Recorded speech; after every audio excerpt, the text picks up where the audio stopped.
Hello friends. Welcome to దేవాంష్క diaries. ఇప్పుడు మీరు వినబోతుంది కొంచెం మధురం కొంచెం విరహం స్టోరీలోని 21వ భాగం. రుద్ర ఆవేశంగా, నేను ఏది మర్చిపోలేదు అత్తా, నువ్వు నాకు గుర్తు చెయ్యాల్సిన అవసరం లేదు. ఆ మనిషి చేసింది నా ఊపిరి ఆగిపోయేంత వరకు మర్చిపోను. నా కళ్ళెదురుగా ఎప్పటికీ సజీవంగానే ఉంటుంది అని తల్లి ఒడిలో తలపెట్టుకొని అన్నాడు రుద్ర. అతని ఆవేశం ఎంతగా ఆపుకుంటున్నాడో అతను వేగంగా తీసుకుంటున్న శ్వాసలోనే అర్థమవుతుంటే ఇటు నివేదన గారికి అటు నీలేష్ గారికి బాధగా ఉంది.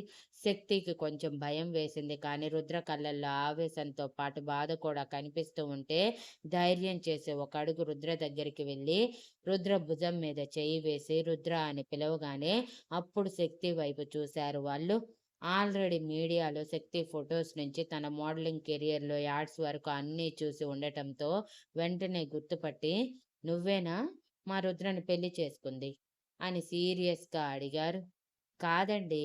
మీ రుద్రనే నన్ను పెళ్లి చేసుకున్నాడు" అని అమాయకంగా మొహం పెట్టి అనగానే, రుద్ర తలెత్తి శక్తి వైపు ఒక చూపు చూస్తే, నివేదన గారు అవాక్కయిపోయారు శక్తి నుంచి వచ్చిన సమాధానానికి. నీలేష్ గారికి మాత్రం నవ్వొచ్చింది తన అమాయకంగా మొహం పెట్టి అలా మాట్లాడటంతో. నివేదన గారు తేరుకున్నాక, "తెలివి చూపిస్తున్నావా? అయినా అసలలా ఎలా మా రుద్రని పెళ్లి చేసుకున్నావు నువ్వు? నీకెక్కడ మా రుద్ర పరిచయమయ్యాడు? ఎప్పుడు మీరిద్దరు ప్రేమించుకున్నారు?" అని సీరియస్‌గా అడిగారు. శక్తి, "అయ్యో! మీరు పొరపాటు పడుతున్నారండి. మేమిద్దరం ఎక్కడ ప్రేమించుకున్నాము? ప్రేమించుకోలేదు. డైరెక్ట్‌గా పెళ్లిలోనే కలిసాము. పెళ్లితోనే ఒకటయ్యాము" అని అనగానే రుద్ర తల కొట్టుకుంటూ శక్తి వైపు పూర్తిగా తిరిగి శక్తి అని పిలిస్తే, శక్తి, "చెప్పు రుద్ర" అని రుద్ర వైపు చూసింది. "నువ్వు మాటలు ఆపు" అంటూ పైకి లేచిన రుద్ర, "తనే నా భార్య శక్తి. మీకు ఆల్రెడీ తెలిసే ఉంటుంది" అని అంటే, "ఎందుకు తెలియదులే, నా కూతురి స్థానాన్ని తీసుకుంది కదా" అని నివేదన గారు కావాలని అంటే, శక్తి బాధగా మొహం పెడుతుందనుకున్నారు. కానీ అలా కాకుండా నవ్వుతూ, "మీరలా ఎందుకు అనుకుంటున్నారు? మేబీ పైన దేవుడు మా ఇద్దరికీ రాసిపెట్టాడేమో! అందుకే ఎక్కడో ఉన్న మేము ఎలానో కలిసి ఇంకెలానో పెళ్లి చేసుకున్నాము. మా పెళ్లి గురించి చెప్పుకుంటే ఒక అడ్వెంచర్‌కి తక్కువ కాదు తెలుసా? అంత అద్భుతంగా జరిగింది మా లైఫ్‌లో. ది బెస్ట్ పెళ్లి మాదే. నా పిల్లలకి నేను కథలు కథలుగా చెప్పుకుంటాను నా పెళ్లి గురించి" అని అంటుంటే, రుద్ర తల కొట్టుకుంటే, నివేదన గారు ఇదెక్కడి తింగని మేళం అనుకున్నారు. నీలేష్ గారికి మాత్రం రుద్రకి తగ్గ జోడీ అనిపించింది ఆ క్షణం. శక్తి రుద్ర మూడ్‌ని ఈజీగా డైవర్ట్ చేయటం గమనించి, "అత్త, వీటి గురించి మనం తర్వాత మాట్లాడుకుందాం.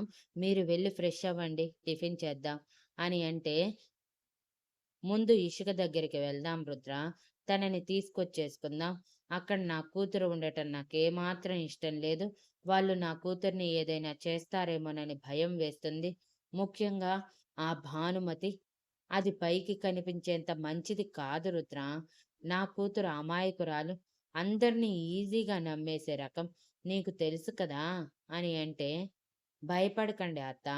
ఇప్పుడు తను ఆ భానుమతి కోడలే కాబట్టి తప్పకుండా భానుమతి ఏమీ చేయదు.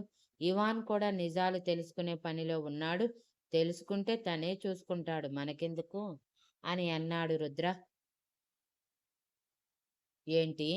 ఆ భానుమతి కొడుకు నిజాలు తెలుసుకుంటాడా? తెలుసుకున్నా ఏదైనా చేయగలడని అనుకుంటున్నావా? ఆ భానుమతి బుద్ధులే వాడికి కూడా వచ్చుంటాయి. అందుకే నా కూతుర్ని ట్రాప్ చేసి పెళ్లి చేసుకున్నాడు" అని పళ్ళు కొరుకుతూ అనగానే, రుద్ర కంటే ముందే శక్తి కంగారుగా, "అయ్యో పిన్నిగారు, మీరు చాలా తప్పుగా అర్థం చేసుకుంటున్నారండి. మా ఇవాన్ చాలా మంచివాడు. మీకు తెలియదు కదా వాడి గురించి. ముందు ముందు తెలుస్తుంది. మీరే చూస్తూ ఉండండి వాడు ఎలాంటివాడో. పైగా ఇషిక తనంతట తానుగా వచ్చి పెళ్లి చేసుకుంది. పెళ్లి చేసుకోవటం ఇష్టం లేదు వాడికి. అసలు నాతోనే పెళ్లి ఇష్టం లేదు. ఇప్పుడప్పుడే పెళ్లి చేసుకునే ఆలోచన కూడా లేదు వాడికి. నన్నే ఏదో ఫ్రెండ్‌షిప్ కొద్దీ పెళ్లి చేసుకోవాలనుకున్నాడు. అది కూడా నేనడగటం వలన. లేదంటే మరొక 2, 3 ఇయర్స్ వరకు పెళ్లి పెళ్లి ఆలోచన లేదు వాడికి అని కంగారుగా అనగానే రుద్ర తల కొట్టుకొని, ఈ తింగరి దానికి ఎప్పుడు ఏం మాట్లాడాలో కూడా తెలియదు అని అనుకుంటే, నివేదన గారు పళ్ళు కొరుకుతూ, అంటే ఆ భానుమతి నా కూతుర్ని ట్రాప్ చేసిందన్నమాట. దాని సంగతి తేల్చేస్తాను. అక్కడికి వెళ్ళాక నువ్వన్న ఇవాన్ క్యారెక్టర్ కూడా, వాడి క్యారెక్టర్ బాగుంటే పర్వాలేదు. లేదంటే ఈ నివేదనలో మరో నివేదనని చూస్తారు అని ఆవేశంగా అన్నారు.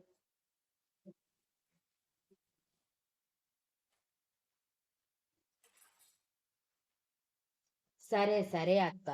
ముందు మీరు వెళ్ళి ఫ్రెష్ అవ్వండి. నేను అమ్మని తీసుకువెళ్తాను అని అంటే,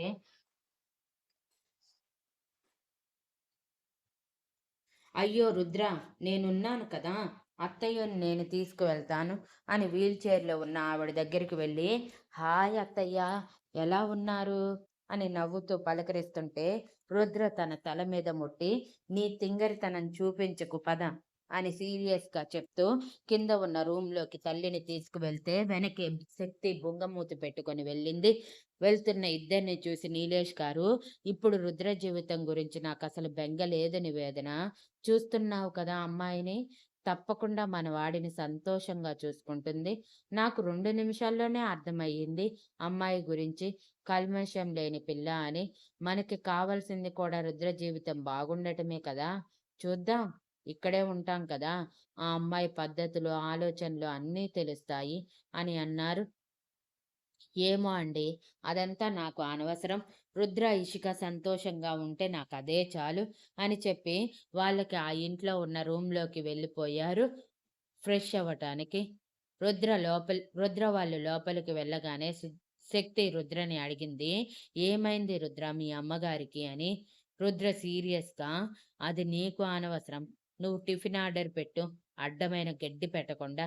నేను చెప్పిన లిస్ట్ పెట్టు చాలు" అంటూ ఒక 4 ఐటెమ్స్ లిస్ట్ చెప్పి, "అవి రాగానే రిసీవ్ చేసుకో. వాటిని చక్కగా బౌల్స్‌లోకి మార్చు చాలు. అంతకు మించి నువ్వేం చేయాల్సిన పనేమీ లేదు" అని చెప్పి తల్లిని చేతుల్లోకి తీసుకుంటుంటే, "అయ్యో రుద్ర, ఏం చేస్తున్నావు నువ్వు? అసలు అత్తయ్య గారికి ఏం జరిగిందో చెప్పొచ్చు కదా! ముందు నువ్వు పక్కకి లే. నేను అత్తయ్య గారిని చూసుకుంటాను" అని అంటే, రుద్ర శక్తిని పైనుంచి కింద వరకు ఒకసారి చూసి, "నువ్వు మా అమ్మని చూసుకుంటావు" అని వెటకారంగా అడిగాడు.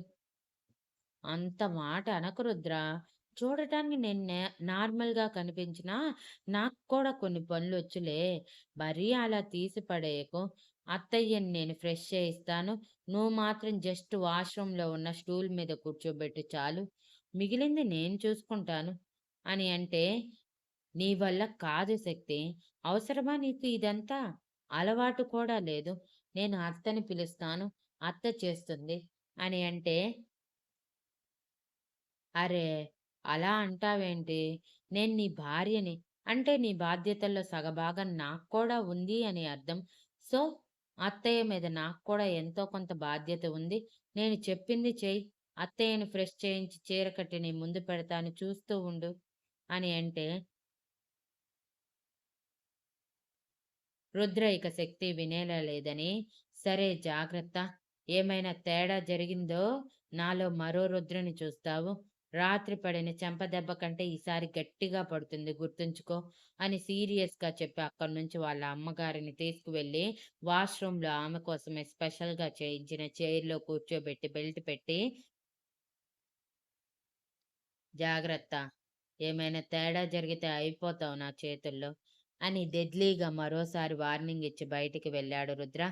బయటికి వచ్చిన రుద్ర టిఫిన్ ఆర్డర్ చేసి బయటికి వెళ్లి సోఫాలో కూర్చొని ఫోన్ చూసుకుంటూ, ఇది ఏం చేస్తుందో ఏమో! అమ్మని కాని సరిగా చూసుకోలేదా? నా చేతుల్లో అయిపోతుంది అని అనుకుంటూ 5 నిమిషాలు చూసిన రూమ్ నుంచి ఎటువంటి శబ్దం రాకపోవటంతో కొంచెం కంగారు వేసి,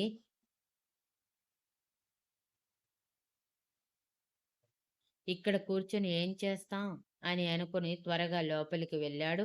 వాష్‌రూమ్ నుంచి సౌండ్ రావటంతో స్నానం చేయిస్తున్నట్టుందిలే అనుకుని బెడ్ మీద కూర్చొని ఎదురు చూస్తూ ఉన్నాడు. ఇంతలో ఫుడ్ ఆర్డర్ వచ్చింది. రుద్ర ఆర్డర్ పెట్టిన 15 నిమిషాలకి అది వాచ్‌మెన్ తీసుకొని వచ్చి ఇవ్వగానే వాటిని బౌల్స్‌లోకి చేంజ్ చేస్తున్న రుద్ర, ఇంకా ఏంటిది బయటికి రాలేదు అని అనుకుంటూ వాళ్ళ అమ్మగారిని తీసుకువెళ్ళిన రూమ్ వైపే చూస్తూ ఉన్నాడు. మరో 10 నిమిషాలు గడిచాయో లేదో శక్తి రుద్ర అని పిలిచింది రూమ్‌లో నుంచి. రుద్ర ఏమైందో ఏమో అని కంగారుగా లోపలికి వెళ్ళేసరికి శక్తి రుద్ర అమ్మగారిని కష్టంగా రెడీ చేసి బెడ్ మీద పడుకోబెట్టింది.